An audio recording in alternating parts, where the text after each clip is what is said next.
Hey, what's up, hockey and rock and roll fans? Welcome to the Rock and Hockey Show. We're here in Rochester with Nate Sucese. Nate, how are you, man? Great, how you doing? Awesome. Nate's currently with the Wild organization. I've known Nate since he was probably 6 or 7 years old.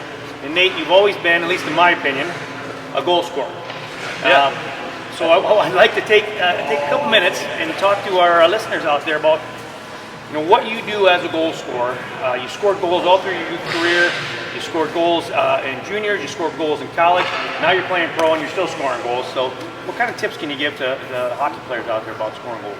I think obviously I'm a small guy, so being able to get leverage in front of the net. All my goals in college were scored from within 5 or 6 feet of the crease. So I don't have the best shot in the world, but it's all about creating space against your defender. Did you use a broom lots of times to get it in there, or shovel maybe? Just shoveling it right in at the blade. That's why I got the fat blade here.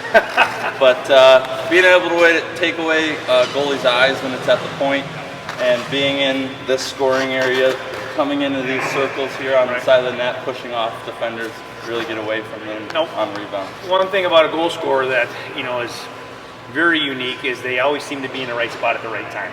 Any insight on how you manage to do that? Just kind of learning the game as you go? Or? Well, I think there's a lot of talk with the new NHL and about arriving on time at the net. So being here, creating space from your defender and arriving when the puck arrives. Because if you're in tight, if you're not the guy screening and it hits the goalie and you're on top of the crease, meanwhile the puck's bouncing off this way. So arriving in these scoring areas on the side of the net is crucial on time when it's coming out. Well, that's funny you say it, because I know I try to teach my guys when I'm with my team is lots of times when you're coming in for a rebound, back when I was younger, they go right, say go right to the middle of the net. Now they kind of teach you to go off to the side of the net on an angle, because that's where most of the rebounds are going to come from. Yeah, so if it's coming from, say, the point over here, you want to be on these hashes here, arriving on time in line with the back post, right? Because the way physics works, most of the time, if you're shooting on this half of the net, the far side of the net, it's going to bounce out this way, and you're arriving on time.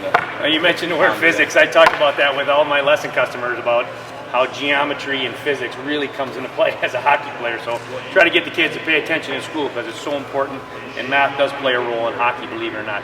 So Nate, you also got to have, other than uncanny senses around the net, is you got to have some good puck skills too. Yep. You want to talk a little bit about some things you do with the puck? When the puck's around the crease, you just got to have a good center of gravity, getting into the defender's hands, spinning on time when the puck's coming off of rebounds. And this bottom hand is super important for leverage. Me being a small guy, I have to bend over and really create leverage with my legs to get inside the defender. And being able to elevate the puck at a high rate quickly really allows you to get it over the goalie when he's down. And that bottom hand is super important for when you're pulling it in, you slide the bottom hand down and you're flicking it up top. Same thing on the backhand.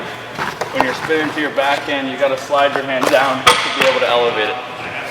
So Nate, I know lots of times when you're watching hockey, they talk about elevating the puck.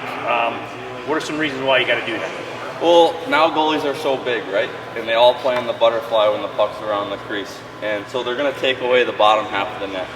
And being able to elevate it, they only have their hands to use it. Right. So if you elevate the puck, you're either going to go in between their arms or above their shoulders or their gloves.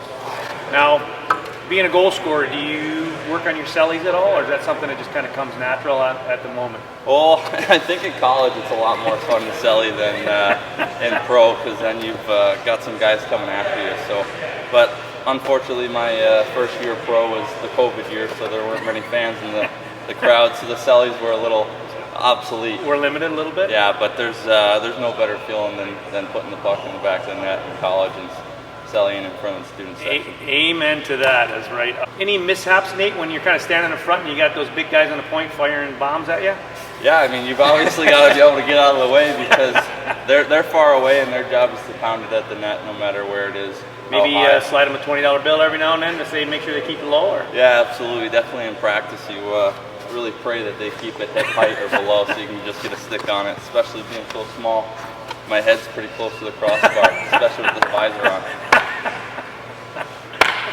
Well, hey, Nate, listen, that's great advice out there for goal scorers, and you certainly have proven to be one of those. I appreciate it. Thanks for coming on the show. Thanks, Dave. Appreciate it.